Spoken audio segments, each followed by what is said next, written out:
કેટલા પશુઓ છે? આ 58,000 પશુઓમાં 50,000 તો ગાયો જ છે એકલી. હવે આ ગાયો જે છે એ ગાયોને ઘાસચારો કે દાણ આપવાની જવાબદારી સરકારે ભલે નથી ઉઠાવી, પણ જ્યારે જ્યારે અછત થાય તો સરકારે મદદ કરવાની ફરજ થાય છે. એ રીતે જોવામાં આવે તો 1985માં રાજીવ ગાંધી અહીંયા રૂબરૂ આવેલા અને આખા બનાસકાંઠાનું નિરીક્ષણ કરીને એમણે સહાય જાહેર કરેલી. એક પશુ એ વખતે 42-45 રૂપિયા આપવામાં આવતા હતા. એ ચાલુ હતી સહાય. કોંગ્રેસની સરકારે સહાય આપી. અમારે કોંગ્રેસ ભાજપથી લેવા દેવા નથી, પણ આ ખુલ્લી વાત છે એટલે કહું છું કે એ સહાય ચાલુ હતી અને જ્યાં સુધી કેશુભાઈ પટેલની સરકાર ચાલી ત્યાં સુધી આ સહાય આપવામાં, ભાજપની સરકાર હતી કેશુભાઈની, તો પણ સહાય આપવામાં હતી. નરેન્દ્રભાઈ મોદી જે દિવસે મુખ્યમંત્રી બન્યા એ દિવસથી આજનો દિવસ 17 વર્ષમાં એક કોઈન પૈસો ગૌશાળા પાંજરાપોળોને આપવામાં આવ્યો નથી. માત્ર ગાયોના માટે કરીને વોટ દેવા, ગાયોના નામે લોકોને ઉભા કરવા, ગાયોના નામે ઝઘડા કરાવવા, બાકી ગાયોને જ્યારે સહાય કરવાની વાત આવે તો એક પૈસો સહાય ન કરવી.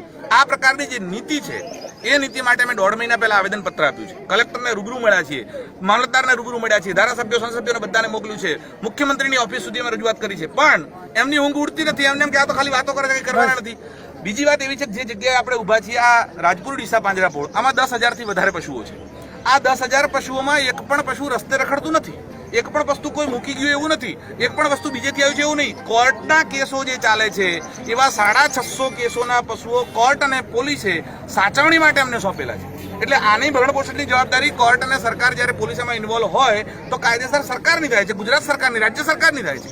તો રાજ્ય સરકારે આનું ભરણપોષણ કરવું જોઈએ. નથી કરતા અમે કરીએ છીએ, આટલા વર્ષોથી કરીએ છીએ, અમે નહીં કરીએ એવી વાત નથી, પણ આજની સ્થિતિ બદલાઈ છે. તો આવી સ્થિતિમાં સરકારે પશુ દીઠ 60 રૂપિયા, 65 રૂપિયા, 70 રૂપિયા કંઈક ને કંઈક રોજનું પર ડે આપવું જોઈએ એવી અમારી માંગણી છે.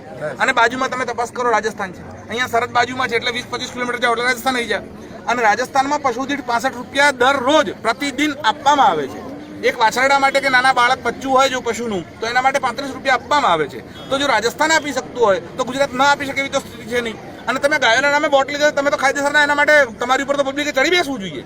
અને એટલા માટે વારંવાર રજૂઆત કરવા છતાં જો નાણાં ન ચૂકવાતા હોય અથવા તો પૈસા ન અપાતા અથવા તો ગ્રાન્ટ કે સહાય ન અપાતી હોય, ગાયોના નામે ખાલી રાજકારણ જ કરવું હોય તો એ વસ્તુ અમને મંજૂર નથી. માટે આ 10,000 પશુઓ છે, વારા પરથી આજે અમે નક્કી કરશું એ પ્રમાણે જે તબક્કા નક્કી થાય મામલતદાર કે કલેક્ટર જઈને સોંપી દેવાના કે તમારા પશુઓ છે ને તમે સંભાળો. કોર્ટ કેસ ચાલે છે, અમારા તો છે નહીં, એટલે કોર્ટે અમને સોંપેલા છે તો અમારાથી જેટલું થયું એટલું કર્યું. હવે બાકીનું તમે કરો, અમે અમને સોંપશું, આગળ જે કરશે જોઈ જશે.